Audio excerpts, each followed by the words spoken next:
যথাযথ অষ্টম অধ্যায় অক্ষর ব্রহ্মযোগ শ্লোক নাম্বার 3। শ্রী ভগবান উবাচ অক্ষরং ব্রহ্ম পরমম স্বভাবমধ্যাত্মমুচ্যতে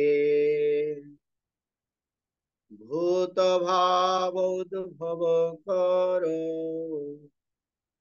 বিসর্গ কর্ম সংগীত। অক্ষরং ব্রহ্ম পরমম স্বভাবমধ্যাত্মমুচ্যতে ভূত ভাবোদ্ভবকর বিসর্গ কর্ম সংগীত। অক্ষরং ব্রহ্ম পরমম স্বভাবমধ্যাত্মমুচ্যতে ভূত ভাবোদ্ভবকর বিসর্গ কর্ম সংগীত। শ্রী ভগবান উবাচ পরমেশ্বর ভগবান বললেন, অক্ষরম বিনাশ রহিত, ব্রহ্ম ব্রহ্ম, পরমম পরম স্বভাব, নিত্য স্বভাব, আধ্যাত্মম আধ্যাত্ম, উচ্চতে বলা হয় ভূত ভাব উদ্ভব কর, জীবের জড়দেহের উৎপত্তি কর, বিসর্গ সৃষ্টি, কর্ম সকাম কর্ম সঙ্গীত পতিত হয়। অনুবাদ। পরমেশ্বর ভগবান বললেন, নিত্য বিনাশরহিত চিন্ময় জীবকে ব্রহ্ম বলা হয়। নিত্য বিনাশরহিত চিন্ময় জীবকে বলা হয় ব্রহ্ম এবং তার নিত্য স্বভাবকে বলা হয় আধ্যাত্ম। জীবের জড়দেহের উৎপত্তি কর সংসারিক কর্ম। এটা হলো শ্লোকের অনুবাদ। তো এই শ্লোক ভগবান উত্তর দিচ্ছেন অষ্টম অধ্যায়ের যে প্রথম শ্লোক, এই প্রথম শ্লোকের প্রথম লাইনের যে প্রশ্ন, সেই প্রশ্নের উত্তর দিতে শুরু করছেন। সেখানে ভগবান বলেছিলেন, অর্জুন প্রশ্ন করেছিলেন, কিং তদ ব্রহ্ম কিম আধ্যাত্মম কিং কর্ম পুরুষোত্তম অধিভূতম চ কিং প্রুক্তম অধিদৈবম কিমুচ্যতে।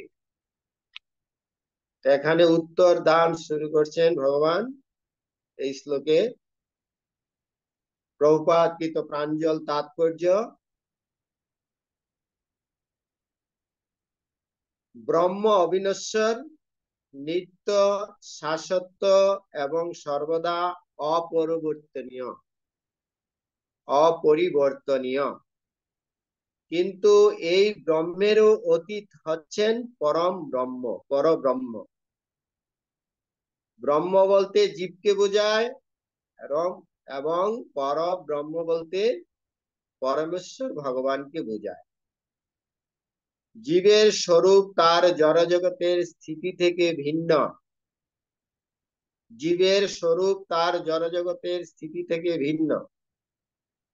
জড় চেতনায় জীব জড়ের উপর আধিপত্য করতে চায়, কিন্তু পারমার্থিক চেতনায়, কৃষ্ণ ভাবনায় তার স্থিতি হচ্ছে ভগবানের সেবা করা। জীব যখন জড় চেতনায় আচ্ছন্ন হয়ে থাকে, তখন তাকে জড় জগতে নানা রকম দেহ ধারণ করতে হয়। তাকে বলা হয় কর্ম, অর্থাৎ জড় চেতনার প্রভাবে উৎপন্ন নানাবিধ সৃষ্টি। এই প্রভাব তাৎপর্যের এই বিভাগে এখানে বলা হয়েছে যে জীবের প্রকৃত স্বরূপ এবং তার স্বভাব। জীবের প্রকৃত স্বরূপ হয় কৃষ্ণের নিত্য দাস। আর তার স্বভাব হচ্ছে ভগবানের সেবা করা। এইভাবে স্বরূপত ভাবে জীব হচ্ছে ভগবানের নিত্য দাস। তার স্বরূপের ক্রিয়া হচ্ছে ভগবানের সেবা করা। এখানে জীবের সাথে জীবকে ব্রহ্ম বলা হচ্ছে, আর ভগবানকে পরমেশ্বর কে বলা হচ্ছে পরম ব্রহ্ম। এখানে ব্রহ্ম এবং পরম ব্রহ্ম দুইটা তত্ত্ব বলা হয়েছে। এই ব্রহ্ম হচ্ছে জীব, আর পরম ব্রহ্ম হচ্ছে পরমাত্মা, পরমেশ্বর ভগবান। এবং এই ব্রহ্ম হচ্ছে সবসময় পরম ব্রহ্মের অধীন। তার স্বভাব হচ্ছে পরম ব্রহ্মের সাথে নিত্য যুক্ত থাকে। অংশের কাজ হচ্ছে সব সময় পূর্ণের সেবা করা, কিন্তু সে তার স্বভাব যে ভগবানের সেবা করা, ভগবানের দাসত্ব করা, ভগবানকে ভালোবাসা, তার থেকে বিচ্যুত হয়ে কৃষ্ণ বহির্মুখ হইয়া ভোগবাঞ্ছা করে নিকটস্থ মায়া তারে জাপটিয়া ধরে। জীব যখন এই ভগবানের সেবার থেকে বঞ্চিত হয়ে যায়, ভোগের আকাঙ্ক্ষা করে, তখন সে মায়ার আনুগত্য স্বীকার করতে বাধ্য হয়। কেন? জীব হয় ভগবানের দাসত্ব করবে, নয় মায়ার দাসত্ব করবে। কেননা তার স্বভাব হচ্ছে সেবা করা, কারো না কারো সেবা করা। সেবাটা হচ্ছে তার নিত্য বৃত্তি। যেমন পিতামাতা তার পুত্র সন্তানদের সেবা করা, সন্তান তার পিতামাতার সেবা করা, দেশের অধিকর্তারা দেশের প্রজাদের সেবা করা, প্রজাদের কর্তব্য দেশের অধিকর্তার আনুগত্যে সেবা করা। এই সেবাটা হচ্ছে তার ব্রহ্মের, জীবের এটা হচ্ছে স্বভাব। তো সে তার প্রকৃত স্বভাব থেকে যখন বিচ্যুত হয়ে যায়, তখন সে মায়ার দাসত্ব করতে বাধ্য হয়। কেননা তার স্বভাব সে ত্যাগ করতে পারে না। তার স্বভাব অনুসারে সে ভগবান থেকে বিচ্যুত হয়ে সে মায়ার সেবা করতে চায়। এইভাবে জীব অনাদি কাল ধরে অনাদি কর্ম ফলে পরিভবার নবজলে তরিবারে না দেখি উপায়। এই যে আমাদের জীবন চক্র, এটা অনাদি কাল থেকে চলছে। এটা একটা জীবন নয়, 84 লক্ষ যোনি ভ্রমণ করে মানব জীবন, এই 4 লক্ষ মনুষ্য জীবনে মানুষ আসছে। এবং এই মানব জনিতেও যে কত লক্ষ বার তাকে ভ্রমণ করতে হবে। এইভাবে ব্রহ্মাণ্ড ভ্রমিতে ভ্রমিতে কোন ভাগ্যবান জীব গুরু কৃষ্ণ প্রসাদে পায় ভক্তিলতা বীজ। জীব তার কর্ম অনুসারে অনন্ত কোটি ব্রহ্মাণ্ডে কবু স্বর্গে কবু মর্তে এইভাবে জীব ভ্রমণ করতে থাকে। আ ব্রহ্ম ভুবনালোক পুনরাবতীর্ণ অর্জুন। একদম পাতাল লোক, নিম্নলোক থেকে ব্রহ্মলোক অব্দি জীব তার 84 লক্ষ যোনিতে ভ্রমণ করতে থাকে। কিন্তু বৈদিক সাহিত্যে জীবকে জীবাত্মা এবং ব্রহ্ম বলা হয়। তার পরের প্যারায় দেখুন, কিন্তু কখনোই তাকে পরম ব্রহ্ম বলা হয় না। জীবাত্মা বিভিন্ন অবস্থায় পতিত হয়। জীবাত্মা এই জড়জগতে বিভিন্ন অবস্থায় পতিত হয়। কখনো অন্ধকারাচ্ছন্ন জড় প্রকৃতিতে পতিত হয়ে সে নিজেকে জড় পদার্থ বলে মনে করে, আবার কখনো সে নিজেকে উৎকৃষ্ট পরা প্রকৃতির অন্তর্গত বলে মনে করে। কখনো সে মায়ার দাসত্ব করে সে মায়ার জগতে ভাবছে এটাই আমার স্বরূপ, এই দেহটাই আমার স্বরূপ। কিন্তু যখন সে ভগবানের সেবা করে তখন সে বুঝতে পারে যে আমার স্বরূপ হয় ভগবানের সেবা, আমি ভগবানের নিত্য দাস। এইভাবে জীব কখনো মায়ার দাসত্ব করে, কখনো ভগবানের দাসত্ব করে। তাই তাকে ভগবানের তটস্থা শক্তি বলে বর্ণনা করা হয়। তটস্থা শক্তি বলে বর্ণনা করা হয়। তটস্থা শক্তি মানে জীব তটস্থা শক্তির অন্তর্গত। তটস্থা মানে তট, তট মানে কিনার। হ্যাঁ, একটা সমুদ্রের কিনার ধরতে পারেন, কিনার, একটা জলের উপরিভাগ আর জলভাগ। হম, আমরা সমুদ্রের ধারে গেলে দেখতে পাচ্ছি অনেক কিছু জীব আছে, তারা কিছু সমুদ্রে আছে, সমুদ্রের পাড়ে আছে। আপনারা যারা সমুদ্রে গিয়েছেন, পুরী গিয়েছেন, তারা দেখতে পেয়েছেন অনেক ওই যে কাঁকড়া বলে, এগুলোকে কাঁকড়া বলে। এগুলো দেখবেন সমুদ্রের ঢেউয়ের সাথে উপরের দিকে আসে, আবার কেউ যদি তাকে ধরতে যায় সে ঠিক জলের দিকে পালিয়ে যায় বা সে গর্তে ঢুকে যায়। সে কখনো জলে থাকছে, কখনো উপরি ভাগের দিকে আসে। তো ভগবান আমাদেরকে ক্ষুদ্র স্বতন্ত্রতা দিয়েছেন, যেহেতু জীব তটস্থা শক্তির অন্তর্গত। সে ইচ্ছা করলে ভগবানের সেবা করতে পারে, নাও করতে পারে।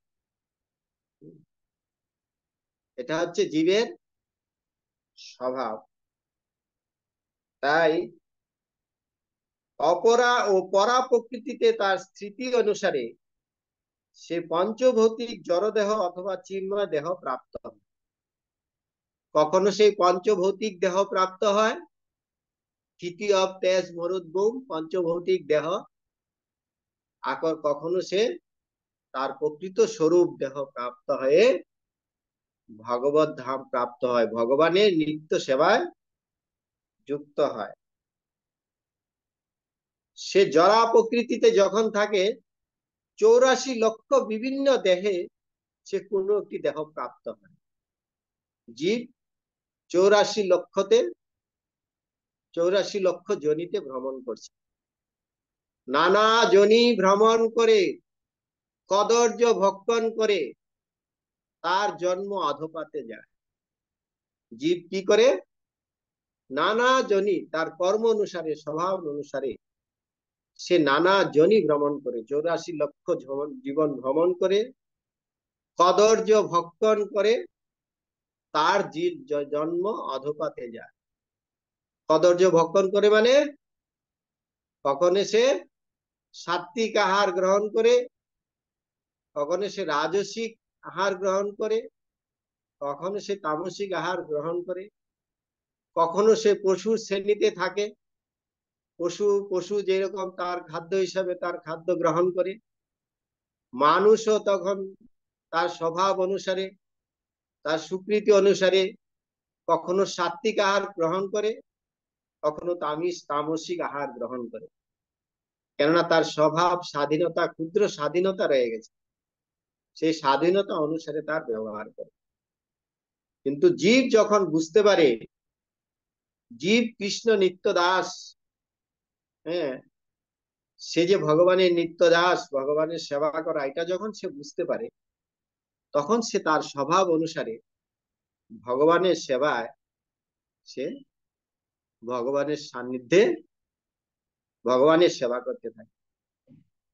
কিন্তু জীব পরা প্রকৃতিতে তার রূপ একই থাকে। জরা প্রকৃতিতে জীব 84 লক্ষ জনিতে বিভিন্ন দেহে ভ্রমণ করে, জরা প্রকৃতিতে, এই জড় জগতে। কিন্তু চিন্ময় প্রকৃতিতে এরকম দেহের বারবার কোনো পরিবর্তন হয় না।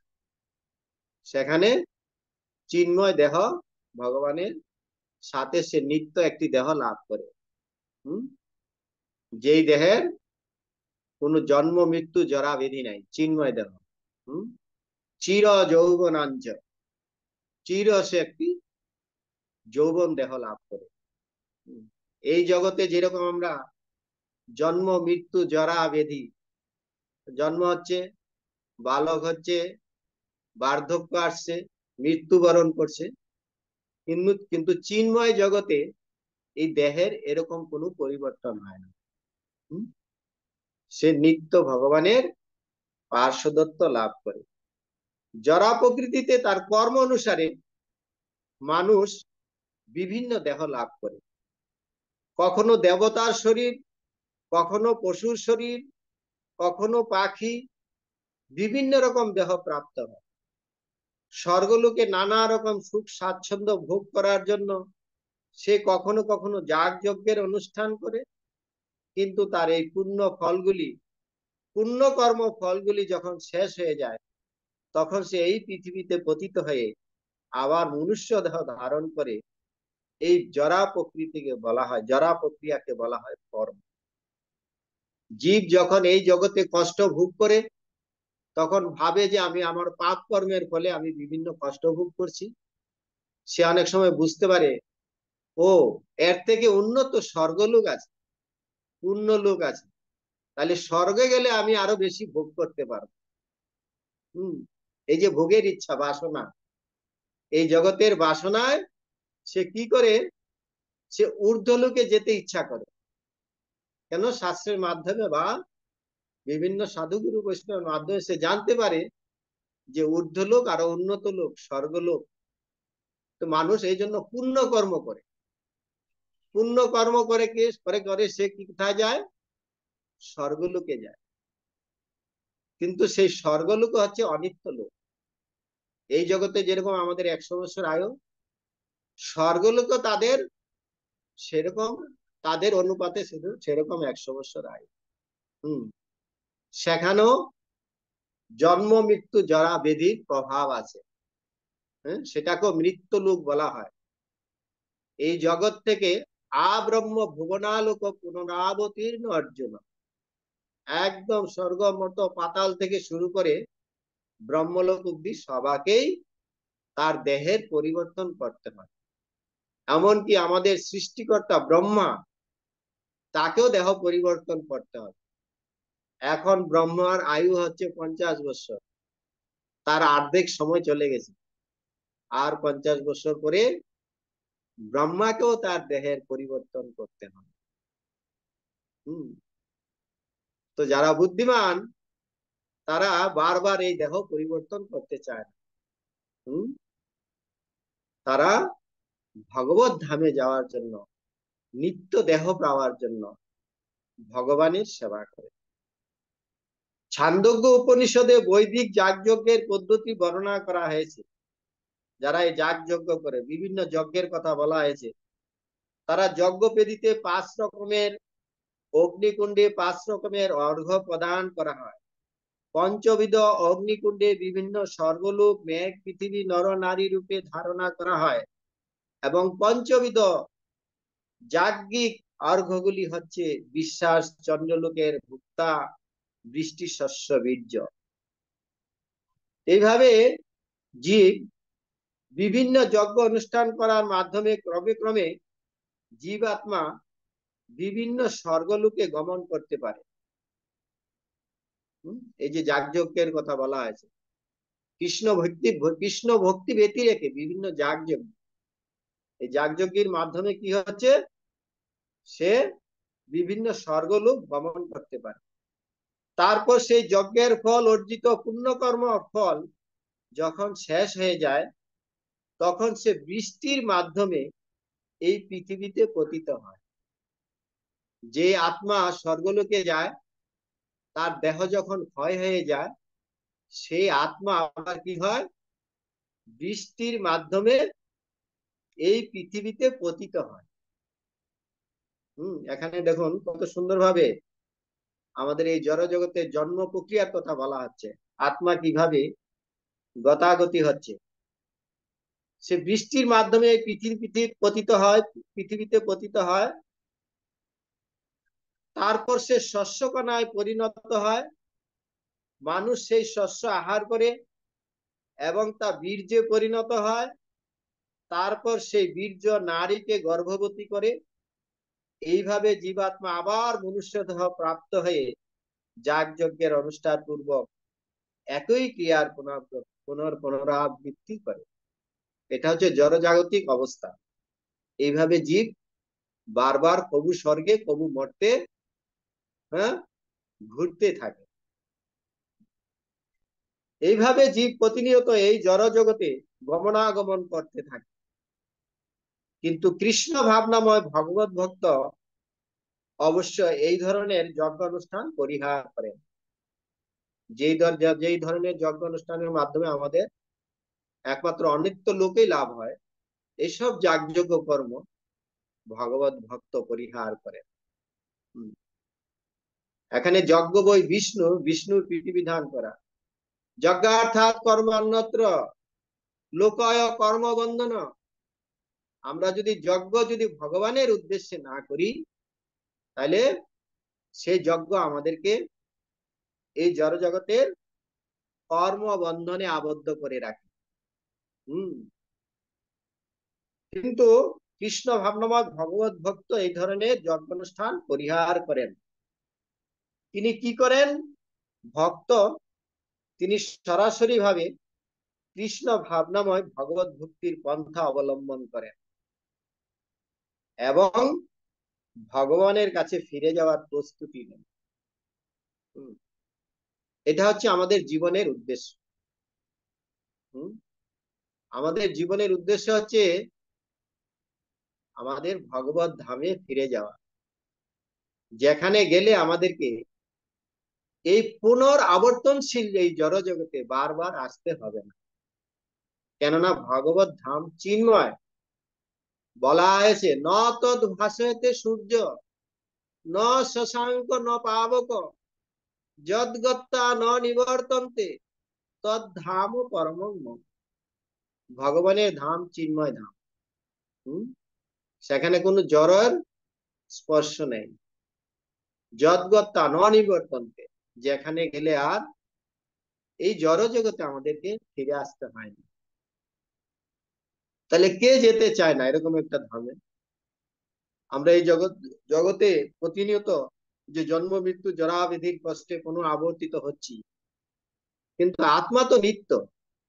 আত্মা তো তার কর্ম অনুসারে এভাবে জড় জগতে বারবার পরিভ্রমণ করছে, কিন্তু সে ইচ্ছা করলে ভগবান ধামে ফিরে যেতে পারে। এমন একটি স্থিতিতে সে পৌঁছাতে পারে, তাকে আর এই জন্ম মৃত্যুর চক্রে বারবার আসতে হয়। ভগবান তাকে এই সুযোগ প্রদান করা হয়েছে, কিন্তু যারা মূর্খ তারা এই সুযোগের অপব্যবহার করে। ব্রহ্মাণ্ড ভ্রমিত কোনো ভাগ্যবান জীব গুরু কৃষ্ণ প্রসাদে পায় ভক্তিলতা বীজ। এই যে কৃষ্ণ ভক্তির বীজ, এটা সাধু গুরু বৈষ্ণবের কৃপায় আমরা লাভ করতে পারি। এই জন্য আমাদের পূর্ণ বিশ্বাস নিয়ে একমাত্র ভগবত ভক্তির সেবা করতে হবে। পূর্ণ শ্রদ্ধা কি? পূর্ণ শ্রদ্ধা হচ্ছে শ্রদ্ধা শব্দে বিশ্বাস করে সুদৃঢ় নিশ্চয় কৃষ্ণ ভক্তি কইলে সর্বকর্ম কৃত হয়। আমি যদি কৃষ্ণ ভক্তি করি, আমার যে যত উদ্দেশ্য আছে সমস্ত উদ্দেশ্যের সমাধান আমি কৃষ্ণ ভক্তির মাধ্যমেই সমাধান করতে পারি। একমাত্র সমস্ত সমস্যার সমাধান আমি ভগবানের সেবার মাধ্যমেই করতে পারি। এটা হচ্ছে আমাদের পূর্ণ উপলব্ধি। এই জন্য জীবকে বলা হচ্ছে ভগবানের অংশ। ভগবান এবং জীব তারা নিত্য সনাতন। মামুই বাংশ জীবলোকে জীবভূতা সনাতন। এই যে জীব নিত্য সনাতন অবিনশ্বর, কিন্তু জীব কি করছে? মামুই বাংশ জীবলোকে জীবভূতা সনাতন। কিন্তু সনাতন জীব, নিত্য জীব, মনস্থানি ইন্দ্রিয়ানি প্রকৃতি স্থানী করছে। সে কি করছে? এই মনের দ্বারা এবং তার সমস্ত ইন্দ্রিয়ের দ্বারা পরিচালিত হয়ে সে প্রকৃতির মধ্যে কি করছে? জড়া প্রকৃতিতে সে কঠোর সংগ্রাম করে চলছে বেঁচে থাকার জন্য। এই জরা প্রকৃতিতে বেঁচে থাকার জন্য, জরা প্রকৃতিতে আমাদের ভোগ প্রবৃত্তি বাসনাকে চরিতার্থ করার জন্য আমরা প্রচুর পরিশ্রম করে যাচ্ছি, কঠোর পরিশ্রম করে যাচ্ছি এই 6টা ইন্দ্রিয়ের দ্বারা। কিন্তু তাতে আমাদের কি হচ্ছে, আমাদের কখনো পূর্ণ স্বার্থ বা সিদ্ধি লাভ হচ্ছে না। এই জন্য আমাদেরকে কর্ম করতে হবে ভগবানের সন্তুষ্টি বিধানের জন্য। যজ্ঞার্থাৎ কর্ম, যজ্ঞার্থাৎ কর্ম, যজ্ঞ বই বিষ্ণু, বিষ্ণুর প্রীতিবিধানের জন্য আমাদেরকে কর্ম করতে হবে। যজ্ঞার্থাৎ কর্ম ন অন্যত্র লোকয় কর্ম বন্ধন। যজ্ঞের সন্তুষ্টি বিধানের জন্য বা বিষ্ণুর সন্তুষ্টি বিধানের জন্য, ভগবান কৃষ্ণের সন্তুষ্টি বিধানের জন্য যদি আমরা কর্ম না করি, আমাদেরকে এই জরা প্রকৃতির বন্ধনে বারবার আবর্তিত হতে হবে। তো এই কলিযুগে ভগবান আমাদেরকে যজ্ঞ করার উপায় দিয়েছে। কলিযুগের স্বভাব অনুসারে, কলিযুগের আয়ু অনুসারে ভগবান গীতাতে বলছেন 10ম অধ্যায়ে, যজ্ঞস্মি জপযজ্ঞ। যত যত যজ্ঞ আছে তার শ্রেষ্ঠ যজ্ঞ আছে জপযজ্ঞ। জপ ভগবানের নাম। কেননা এই কলিযুগে ভগবান এই যজ্ঞ নাম রূপে যজ্ঞ নিয়ে এসেছেন। নাম রূপে কলিকালে কৃষ্ণ অবতার। কলিযুগে ভগবান নাম রূপে এসেছেন, নাম রূপে। নাম হইতে হয় জগত নিস্তার। এই নামের মাধ্যমে একমাত্র আমরা নিস্তার লাভ করতে পারি, বা এই জড়জগতের সমস্ত পূর্ণ বন্ধন থেকে মুক্ত হয়ে আমাদের প্রকৃত স্থিতিতে আমরা পৌঁছে যেতে পারি, ভগবত ধামে যেতে পারি। এই জন্য বলছেন আমাদের আচার্যরা, এ মন হরিনাম করো সার, হরিনাম করো সার। কেন হরিনাম করো সার? এ ভব সাগর হবে বালিচর, হাটিয়া হইবে পার। এই যে ভব সাগর, ভব সমুদ্র আমরা হাবুডুবু খাচ্ছি, এ ভব সাগর হবে বালিচর। এই সাগর যদি কেউ ভক্তি করে, সে আমরা পায়ে হেঁটে পার হয়ে যেতে পারে ভগবানের কৃপায়।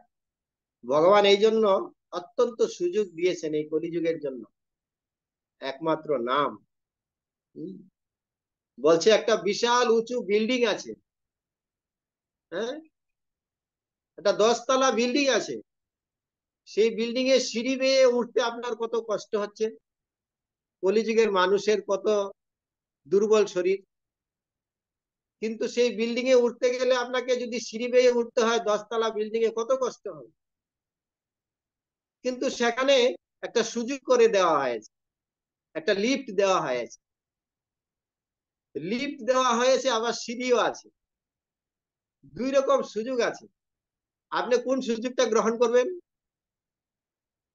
আপনি লিফটে উঠবেন, তাই তো? হ্যাঁ, সহজটাই তো আপনি গ্রহণ করবেন। তো মহাপ্রভু আমাদেরকে এই সহজ পদ্ধতি দিয়ে গেছে, হরিনাম। অত্যন্ত সরল হরিনাম মহাপ্রভু আমাদেরকে দিয়েছেন। এজন্য আচার্যরা বলছেন যে 3টা জিনিস আমাদেরকে করতে হবে। নামে রুচি, জীবে দয়া, বৈষ্ণব সেবন। নামে রুচি, জীবে দয়া, বৈষ্ণব সেবন।